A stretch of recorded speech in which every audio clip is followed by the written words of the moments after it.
सरकार मदीना राहत कल्बुसीना फ़ैज़ गंजीना साहिब मुअत्तर पसीना बाइस नुज़ूल सकीना सल्लल्लाहु ताला अलैहि वसल्लम ते दुरूद पाक पढ़ण बेशुमार फ़ज़ीलतूं आहिनि। मुसलमाननि जी प्यारी अमर साइण हज़रत बीबी आयशा सिद्दीक़ा रज़ियल्लाहु ताला अन्हा खां रिवायत आहे, अल्लाह पाक जे आख़िरी नबी रसूल हाशमी सल्लल्लाहु ताला अलैहि वसल्लम जन फरमायो, जॾहिं बानो मुझे दुरूद शरीफ़ पढ़ंदो आहे त उन जी बरकत सां हिकु मलाइक अल्लाह पाक जी बारगाह में हाज़िर थींदो आहे।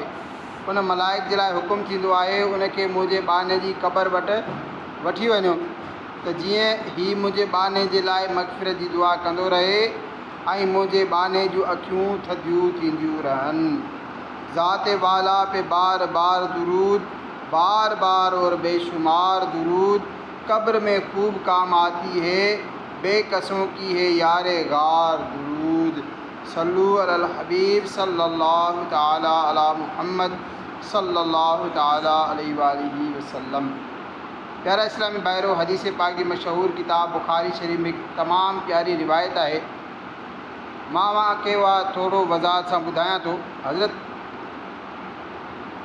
मारूर बिन सुवेद रज़ियल्लाहु रहमतुल्लाह ताला अलैहि फरमाइनि था, हिकु दफ़े मूंखे साहिब रसूल हज़रत अबू ज़र गफ़ारी रज़ियल्लाहु ताला अन्हु जी ज़ियारत जो शरफ़ नसीब थियो। साणस गॾु संदन ग़ुलाम बि हो। अंदाज़ ही हो जो हज़रत अबू ज़र गफ़ारी हेठि घटि क़ीमत वारो लिबास पहिरे रखियो हो, मथां हिकु क़ीमती चादर वेड़े रखी हुई। बिल्कुलु ईअं ई लिबास संदसि ग़ुलाम जो बि हो। उन बि हेठां घटि क़ीमत वारो लिबास पाए रखियो, मथां क़ीमती चादर वेड़े रखी हुई। हीउ निरालो अंदाज़ ॾिसी माण्हुनि अर्ज़ु कयो, ए अबू ज़र, हीउ बि त थी सघियो थिए त तव्हां ॿिन्ही क़ीमती चादरनि मां पंहिंजो बहितरीनु लिबास सिबरायो हा ऐं घटि क़ीमत वारो लिबास जेको आहे उहो ग़ुलाम खे पाराए छॾियो आहे। ईअं तव्हांजो बहितरीनु लिबास बि थी वञे हा ऐं आका ऐं ग़ुलाम जे विच में फ़र्क़ु बि थी वञे हा। हीउ सुवालु ॿुधी हज़रत अबू ज़र गफ़ारी रज़ियल्लाहु ताला अन्हु पंहिंजे माज़ी जी हिकु यादि ॿुधाई, यानी उहो ज़मानो जॾहिं हज़रत अबू ज़र गफ़ारी अञा नबियुनि जे सुल्तान सल्लल्लाहु ताला अलैहि वसल्लम जी ज़ेर तरबियत हुया। पाण करीम सल्लल्लाहु अलैहि वसल्लम खां आदाब ऐं अख़लाक़ सिखंदा हुया। पाण रज़ियल्लाहु ताला अन्हु उन ॾींहंनि जी ॻाल्हि माण्हुनि खे ॿुधाई। फरमायाऊं, हिकु शख़्स हो, हिकु दफ़े मुंहिंजी उन सां कुझु बहस थी वई त मूं उनखे चयो, ए कारी माउ जा पुट, यानी उनजी माउ हुई कारे रंग जी, त मूं उनखे हीउ तानो ॾेई छॾियो। हीअ ॻाल्हि जॾहिं नबी पाक सल्लल्लाहु अलैहि वसल्लम खे मालूम थी त पाण करीम सल्लल्लाहु अलैहि वसल्लम फरमायो, ए अबू ज़र, तव्हांजे अंदरि अञा जाहिलियत वारे ज़माने जो असरु बाक़ी आहे।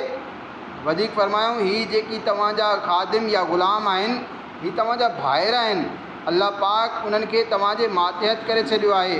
पोइ जंहिंजो को भाउ उन जे मातहत हुजे उनखे घुरिजे त जेको पाण खाए उहो मातहत खे खाराए ऐं जेको पाण पाए थो उहो ई मातहत खे बि पाराए, छो त हीअ मुंहिंजे महबूब सल्लल्लाहु अलैहि वसल्लम जी तालीम आहे।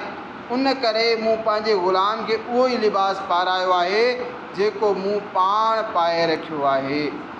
कुझु रिवायतुनि में आयो, सहाबी रसूल जन हज़रत अबू ज़र ग़फ़ारी रज़ियल्लाहु ताला अन्हु जी कुझु बहस थी वई हुई। उहो हज़रत बिलाल रज़ियल्लाहु ताला अन्हु हो।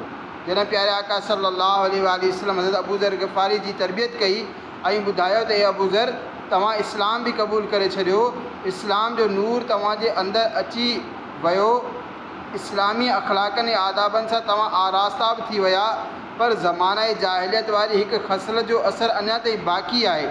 सो पाण रज़ियल्लाहु ताला अन्हु यकदमि हज़रत बिलाल रज़ियल्लाहु ताला अन्हु वटि विया ऐं पंहिंजो चहिरो ज़मीन ते रखियो ऐं चयाऊं, ए बिलाल, जेसिताईं तव्हां पंहिंजो पेर मुंहिंजे मुंहं ते न रखंदा, मां ज़मीन खां मुंहुं मथे न कंदुसि। अल्लाह अल्लाह। फरमाने मुस्तफ़ा सल्लल्लाहु ताला अलैहि वसल्लम ते अमल जो शौक़ु ॾिसो। उहा हिकु कमी जेका महबूब ज़ीशान ॿुधाई, उन कमी खे दूरि करण जो जज़्बो ॾिसो। केतिरे हद ताईं आजिज़ी इख़्तियार फरमाए रहिया आहिनि। हेॾे हज़रत बिलाल रज़ियल्लाहु ताला अन्हु बि सहाबी रसूल आहिनि। संदन हीअ ॻाल्हि कीअं गवारा करे सघनि था, पाण हीअ ॻाल्हि कीअं गवारा करे सघनि था।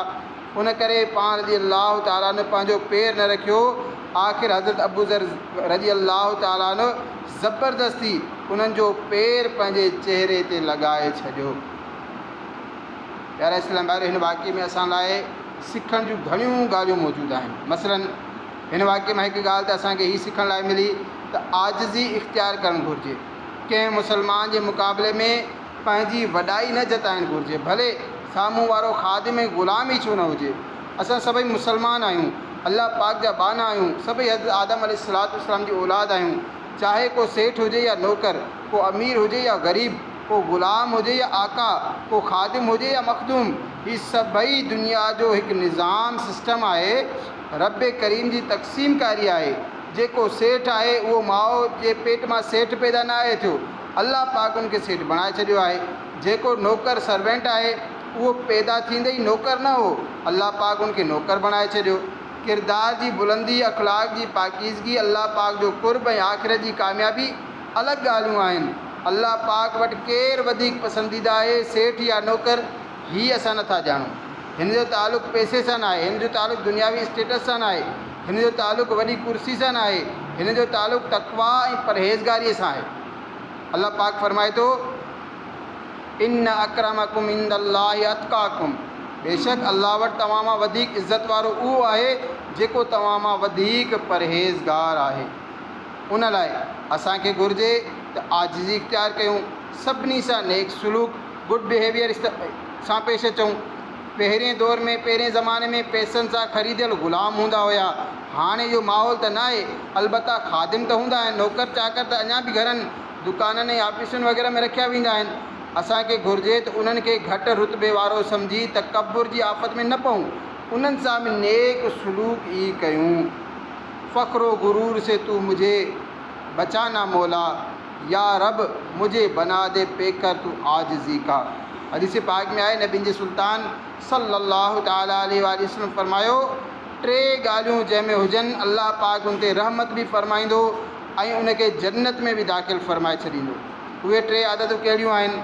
नंबर 1, कमज़ोर ते नरमी करणु, यानी जेको जिस्मानी लिहाज़ सां कमज़ोर आहे, मसलन पोढ़ो आहे, अपाहिज आहे, को टंगुनि खां माज़ूर आहे, को हथनि खां माज़ूर, को ॾिसी नथो सघे, को ॿुधी नथो सघे, को ॻाल्हाए नथो सघे, ईअं ई माली लिहाज़ सां कमज़ोर आहे, ग़रीब आहे, फ़क़ीर आहे, को ज़हनी तौर ते कमज़ोर आहे, चरियो आहे या घटि ज़हन वारो आहे, उनखे ॻाल्हि देरि सां सम्झ में अचे थी, वग़ैरह अहिड़ा जेके कमज़ोर माण्हू आहिनि उन्हनि ते नरमी करणु रहमत ऐं जन्नत माणण जो ज़रियो आहे। नंबर 2, वालिदैन सां सुठो सलूक करणु, ऐं नंबर 3, ग़ुलामनि सां भलाई करणु। मशहूर मुफ़सिर क़ुरान मुफ़्ती अहमद यार ख़ान नईमी रहमतुल्लाह ताला अलैह फरमाईंदा, जेकी हक़ लाज़िम आहिनि उन्हनि हक़नि खां वधीक महिरबानी करणु भलाई चवराईंदो आहे। यानी जेकी असांजा मातिहत आहिनि, ख़ादिम आहिनि, नौकर चाकर आहिनि, त उन्हनि जा जेकी लाज़िमी हक़ आहिनि उहे त पूरा करणा ई करणा आहिनि। उन्हनि सां गॾोगॾु उन्हनि जे हक़नि खां वधीक उन्हनि सां महिरबानी कजे त हीअ रहमत ऐं जन्नत ॾियारींदड़ नेकी आहे। हज़रत अबू ज़र ग़फ़ारी रज़ी अल्लाह ताला जे वाक़े मां ॿियो सबक़ हीअ मिलियो त तानो ॾियणु हिकु मुसलमान जो शान न आहे। ॾिसो, हज़रत अबू ज़र ग़फ़ारी रज़ी अल्लाह ताला ने फ़क़ति एतिरो चयो हो, ए कारी माउ जा पुट। हीअ ॻाल्हि कूड़ी बि न हुई, ॻाल्हि सची हुई, पर प्यारे आका सल्लल्लाहु अलैहि वसल्लम उनखे दौरे जाहिलियत जो असर करार ॾिनो। ख़बर पई ईअं कंहिंखे तानो ॾियणु दौरे जाहिलियत जी निशानी आहे, इस्लाम उनखां मना करे थो। अल्लाह तबारक व तआला इरशाद फरमायो, ऐं पाण में कंहिंखे तानो न ॾियो। तफ़सीर सिरातुल जिनान में आहे, यानी ज़बान या इशारे जे ज़रिए हिक ॿिए ते ऐब न लॻायो, छो त मोमिन हिकु जान जिया आहिनि। जॾहिं कंहिं मोमिन ते ऐब लॻायो वेंदो त ॼण पाण ई ते ऐब लॻायो वेंदो। अफ़सोस, असां वटि ॿियनि खे ताना ॾियण जी वबा बि तमामु आम आहे। को सुनतूं इख़्तियार करे पंहिंजो उथणु वेहणु, हलणु फिरणु, खाइणु पीअणु पाइणु वग़ैरह सुनत मुताबिक़ करे त उन ते ताननि जा तीर वसाया वेंदा आहिनि। ग़रीबनि खे गुरब जो तानो ॾिनो वेंदो आहे, कॾहिं कंहिंजी ज़ात खे घटि सम्झी संदसि ज़ात जो तानो ॾिनो वेंदो आहे। हालांकि का ज़ात ज़लील या घटि न आहे, इज़त जो मयार तक़वा आहे। को मज़दूरी करे थो त उनखे मज़दूरी जो तानो ॾिनो वेंदो आहे, को रेड़ो लॻाए थो उनखे रेड़े लॻाइण जो तानो ॾिनो वेंदो आहे। जंहिं वटि सिर्फ़ु नियाणियूं ई नियाणियूं हुजनि, पुटु न हुजे, हालांकि नियाणी अल्लाह पाक जी रहमत आहे, उन जे बावजूदि उनखे ताना ॾिना वेंदा आहिनि। रिश्तनि जो ॾियणु वठणु हुजे या ख़ुदा न ख़ासिता तलाक वग़ैरह जो मामिलो थी वञे, तॾहिं त शैतान खुली खेॾंदो ऐं ख़ूब तान व तशनीह जी आफ़त में मुब्तला करे छॾींदो आहे। काश असां अल्लाह ऐं रसूल जी तालीमात खे सचे दिलि सां अमली तौर ते इख़्तियार कयूं। हज़रत अब्दुल्ला बिन मसूद रज़ी अल्लाह तआला अन्हु खां रिवायत आहे, रसूल अकरम नूर मुजस्सम सल्लल्लाहु अलैहि वसल्लम फरमायो, मोमिन न तानो ॾियण वारो हूंदो आहे, न लानत करण वारो, न बेहूदा बकण वारो हूंदो आहे। मुफ्ती अहमद यार ख़ान नईमी रहमतुल्लाह तआला अलैहि फरमाईंदा, ही ऐब यानी ताना ॾियणु, लानत करणु ऐं फ़ोहिश बकणु ही सचे मुसलमान में न आहिनि हूंदा। पंहिंजा ऐब न ॾिसणु, ॿियनि मुसलमाननि जा ऐब ॻोल्हणु, हर हिक खे लान तान करणु इस्लामी शान जे ख़िलाफ़ु आहे। कुझु माण्हू जानवरनि खे, हवा खे गारियूं ॾींदा आहिनि, कुझु माण्हू गारियूं पहिरियां ॾींदा आहिनि, ॻाल्हि बाद में कंदा आहिनि। ही सभई हिन हदीस पाक मां इबरत हासिलु कनि। हज़रत अबू ज़र ग़फ़ारी रज़ियल्लाहु ताला जे वाक़े मां टियों सबक़ जेको मिले थो त कंहिं मुसलमान जे अंदरि दौरे जाहिलियत जो असरु हुजे, उन जे किरदार में, अख़लाक़ में, अंदाज़ में, तौर तरीक़नि में जाहिलियत वारे ज़माने जी का बुरी आदत हुजे, इहा ॻाल्हि प्यारे आका सल्लल्लाहु अलैहि वसल्लम खे कॾहिं बि पसंदि न आहे। पाण करीम सल्लल्लाहु अलैहि वसल्लम आया ई इन करे आहिनि जो माण्हुनि खे जाहिलियत जे ऊंदाहियुनि खां कढी इस्लाम जो नूर अता कनि। सीपारो 13 सूरह इब्राहिम आयत नंबर 1 में इरशाद थिए थो, तर्जुमो कंज़ुल इरफ़ान, ही हिकु किताबु आहे जेको असां अव्हां जी तरफ़ नाज़िल कयो आहे त जीअं अव्हां माण्हुनि खे उन्हनि जे रब जे हुकुम सां ऊंदाहियुनि मां रोशनी जी तरफ़ आणियो। यानी ए महबूब सल्लल्लाहु अलैहि वसल्लम, दुनिया ऊंदाहियुनि में बुॾी वई आहे, असां क़ुरान करीम जो नूर अव्हां खे नाज़िल कयो। अव्हां माण्हुनि खे क़ुरान करीम ॿुधाए करे, क़ुरान करीम पढ़ाए करे, क़ुरान करीम जी नूरानी तालीमात खे आम फरमाए माण्हुनि खे ऊंदाहियुनि खां नूर ॾांहुं कढी आया।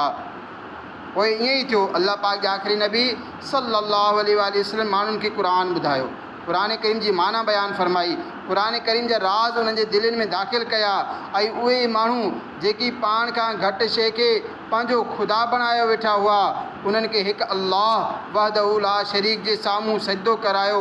जेकी अख़लाक़ियात जी ऊंदाहियुनि में हुया, उन्हनि खे आला अख़लाक़ ऐं किरदार वारो बणाए छॾियो। उहे जेकी छोकिरियुनि खे ज़िंदा दफ़न कंदा हुया, उन्हनि खे छोकिरियुनि जो मुहाफ़िज़ बणायो। जेकी बेहयाई जी गहराईअ में किरी पिया हुया, उन्हनि खे बाहया बणाए छॾियो।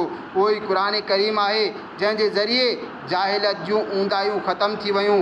उहो ई क़ुरान करीम आहे जंहिंजे ज़रिए कुफ़्र ऐं शिरक जूं ऊंदाहियूं दूर थी वियूं। उहो ई क़ुरान करीम आहे जंहिंजे ज़रिए अख़लाक़ ऐं किरदार में नूर अची वियो। इहो ई क़ुरान आहे जंहिंजे ज़रिए फ़क़ति नाले जो इंसानु हक़ीक़ी इंसानु बणिजी वियो। इहो ई उहो क़ुरान करीम आहे जंहिंजी तालीमात खे आम करे सरकार आली वक़ार सल्लल्लाहु अलैहि वसल्लम सॼी दुनिया में नूर ई नूर फैलाए छॾियो। डॉक्टर इकबाल चए थो, वो दानाए सुबुल ख़तमे रसुल मौलाए कुल, जिसने गुबारे राह को बख्शा फ़रोगे वादिये सीना। आला हज़रत जा बाप मौलाना हसन रज़ा खान रहमतुल्लाह तआला अलैह फरमाइन था, खुलें इस्लाम की आँखें, हुआ खुली इस्लाम की आँखें, हुआ सारा जहान रोशन, अरब के चाँद सदके क्या ही कहना तेरी तलत का। अल्लाह तबारक व तआला का दुआ है त असां मां बि दौरे जाहिलियत जूं तमामु रस्मूं रवाज ऐं असर ख़तमु फरमाए ऐं असांखे सुन्नत रसूल ते हलण जी तौफ़ीक़ अता फरमाए।